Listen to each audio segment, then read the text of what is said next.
La Fórmula 1 viaja desde Las Vegas hasta Qatar para el penúltimo Gran Premio de la temporada y por supuesto le vamos a hacer aquí un buen análisis, como siempre empezando con los datos más importantes de cómo se caracteriza este circuito, de las curvas, de las frenadas, de los porcentajes de aceleración a fondo, todo este tipo de historias que es lo que vamos a ver hoy. Además echaremos un vistazo también al circuito para ver zonas de DRS, diferencia entre sectores y demás. En el siguiente vídeo analizaremos cómo se traza cada una de las curvas y en el siguiente, ya para los más frikis, cómo es la puesta a punto de los coches aquí, echaremos un vistazo a telemetrías y todas estas cosas. Así que empezando con el vídeo de hoy, empezamos por el esquema que es este que tenéis aquí, pero con una ligera modificación. Este es el del año pasado y se ha añadido una ligerísima modificación, y es que la zona de DRS se atrasa unos cuantos metros, es decir, vamos a tener un poco menos de distancia con DRS. Aún así, el resto del circuito es igual, la diferencia entre sectores es igual, así que no debería haber grandes cambios. Sí que es verdad que esto, bueno, ahora lo comentamos con el tema de los DRS, pero no creo que favorezca mucho el espectáculo precisamente. Habrá que ver por qué han tomado esta decisión. En cualquier caso, como siempre, 3 sectores y además 3 sectores muy parecidos.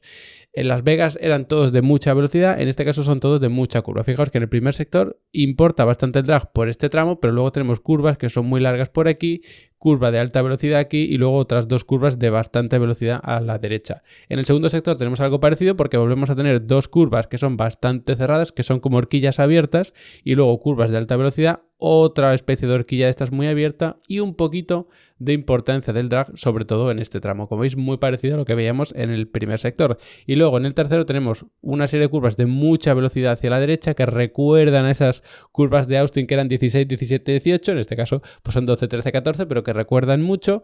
Luego la 15 que también es de mucha velocidad y otra horquilla de estas abiertas que digo yo. Por lo tanto, los 3 sectores muy parecidos. Sí que el drag puede importar un poquito más en el primer sector. En el segundo puede importar un poquito más la velocidad lenta o media tirando a baja. En el tercero un poco más de estrés lateral de los neumáticos, pero salvando estos pequeños matices, digamos, son 3 sectores muy parecidos. Y ya con el tema del DRS, teníamos en Las Vegas muchísimas rectas, varias zonas de DRS, bueno, teníamos 2 que además eran muy largas.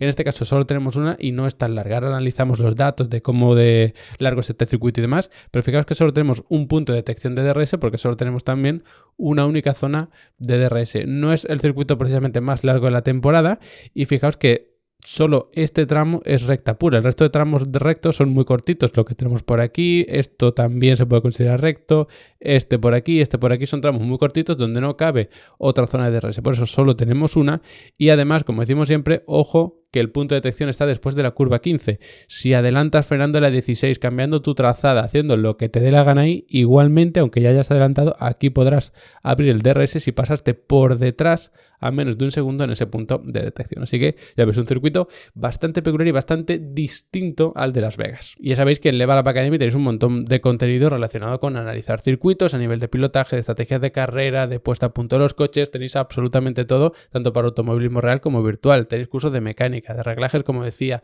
de dinámica, de pilotaje, de crear estrategias desde cero diseñadas por vosotros, tanto un nivel básico como un nivel avanzado. Tenéis de todo y además podéis empezar desde el nivel que tengáis. Si no tenéis ni idea, pensad que tenéis incluso curso de física aplicada al automovilismo, de matemáticas aplicadas al automovilismo, de dinámica de los sistemas del coche, cómo funcionan cada uno de ellos, pero luego tenéis cursos para profundizar mucho más, pues en tema de telemetría, de estrategias, como decía, de aerodinámica, todos estos temas. Así que de verdad, echar un buen vistazo, tengáis el nivel que tengáis y el perfil que tengáis, porque le vais a sacar un montón de rendimiento. Y es que encima ahora estamos con la promoción del Black Friday. Aprovechadla, que ya queda muy poquito, eso sí, así que de verdad, echarle un vistazo, porque es que encima ahora tenéis, en vez de 15 euros al mes, por 50 euros tenéis acceso a 5 meses, es decir, os sale a 10 euros al mes, que es que ya más bajo es imposible. Y de verdad, os aseguro que cualquiera de los cursos que vais a encontrar allí, que más de 50, valdría bastante más dinero. Y además tenéis acceso a las masterclasses, al soporte, a las descargas, a los certificados, a los setups para Sim Racing, de todo. Así que echadle un buen vistazo. Y siguiendo con el vídeo de hoy propiamente, vamos a analizar los datos que caracterizan esta pista de Qatar. Empezando como siempre con la longitud, y veis que tenemos una longitud media, son 5,4 kilómetros, no es una longitud precisamente muy larga, lejos del circuito de Las Vegas, que veis que era el segundo.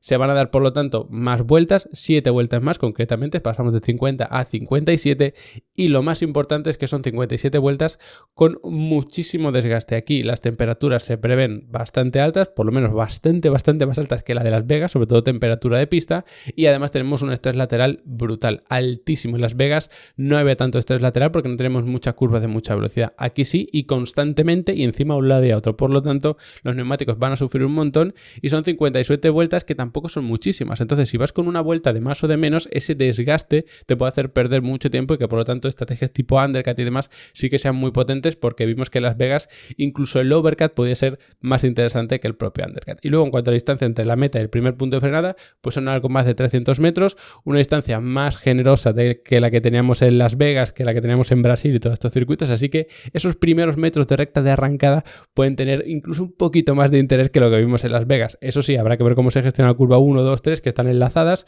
Recuerda ligeramente a las de Hungría, esas curvas 1, 2 y 3, más o menos, salvando las diferencias. Y si tenéis aquel Gran Premio en la mente, pues así os podéis hacer una idea también. Y precisamente hablando de curvas, en total hay 16, no está mal, sí que son relativamente pocas, y como tenemos un circuito con una longitud media, pues el ratio que hacemos siempre de curvas por kilómetro se nos queda bastante bajito. No es que sea muy bajo, no es Las Vegas, pero sí que es un ratio bastante bajito. Y además está muy desequilibrado en cuanto a curvas izquierda-derecha. Yo te decía que tenemos curvas de alta velocidad todo el rato, o sea, de mucha carga laterales a un lado y otro, pero sí que es verdad que más hacia la derecha que hacia la izquierda. Sobre todo de baja velocidad tenemos una, podríamos decir, que es hacia la izquierda, y luego de velocidad media ya notáis como hay bastantes más hacia la derecha que hacia la izquierda, y de alta velocidad también. Y estas curvas de alta velocidad son las que más estresan lateralmente los neumáticos, sobre todo el lado exterior, así que es un circuito en el que realmente los 4 neumáticos van a sufrir un montón, pero diría que incluso el lado izquierdo del coche puede sufrir especialmente. Y para esas 16 curvas tan solo hay 7 frenadas fijas. Quizá aparezca algún que otro toquecito de freno más por ahí, pero incluso levantando un poco el pie del acelerador hay algunas curvas que se podían trazar sin problema, o deberían poderse trazar sin problema, no sé, que las condiciones de pista o lo que sea sean muy desfavorables. No son muchas frenadas, pero es que encima no tenemos ninguna frenada que consideremos muy fuertes. Por supuesto, todo depende de dónde pones el límite de qué se considera fuerte y qué no se considera fuerte, pero estableciendo evidentemente el mismo límite en todos los circuitos, se nos queda que Qatar es el único circuito que no tiene ninguna frenada fuerte, sabiendo que venimos de Las Vegas, que es el único que tiene 4 frenadas muy fuertes. Por lo tanto, lo que vimos en Las Vegas quizá no se refleje en absoluto en lo que vamos a ver en Qatar. Por supuesto, el porcentaje de freno va a ser de los más bajos de todo el calendario, muy bajo, y por supuesto la temperatura de los frenos no va a ser tampoco precisamente alta.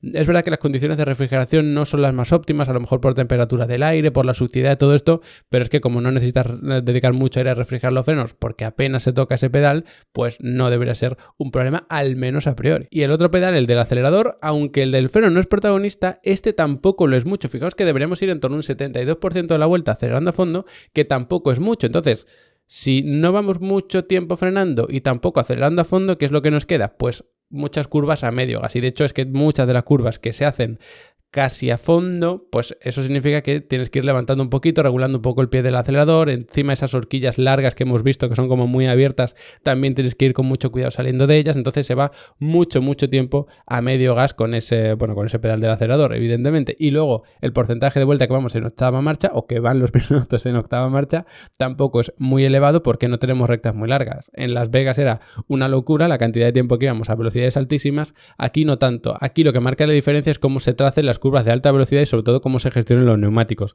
Nada que ver con Las Vegas, que lo que marcaba era si no tenías graining y si ibas muy bien en alta velocidad. Y luego en cuanto al giro de volante, pues veis, no hay mucho porcentaje de la vuelta con el volante recto. Sí que es verdad que tramos que son muy rectos entre curvas, pero no muy largos. El único tramo medianamente largo es el de la recta de meta, que por supuesto pues es el único tramo con DRS, pero en el resto no se va mucho tiempo con el volante recto, y por lo tanto el giro absoluto medio tampoco es que esté ni muy bajo ni muy alto. Está en una media de unos 28 grados de lo que se está girando en media, sin importar que sea izquierda o derecha, y eso hace que sea teóricamente un circuito muy equilibrado. En cualquier caso, lo más importante es ir bien en curva y cuidar los neumáticos. Nada que ver con lo que era importante en el circuito de Las Vegas. Así que hasta aquí este repaso inicial. Os espero muy pronto hablando de cómo se trazan cada una de las curvas de este circuito de Qatar. No olvidéis echar un vistazo a Level Up Academy, sobre todo esta semana, de verdad, aprovechar esa promoción del Black Friday, y nos vemos muy prontito.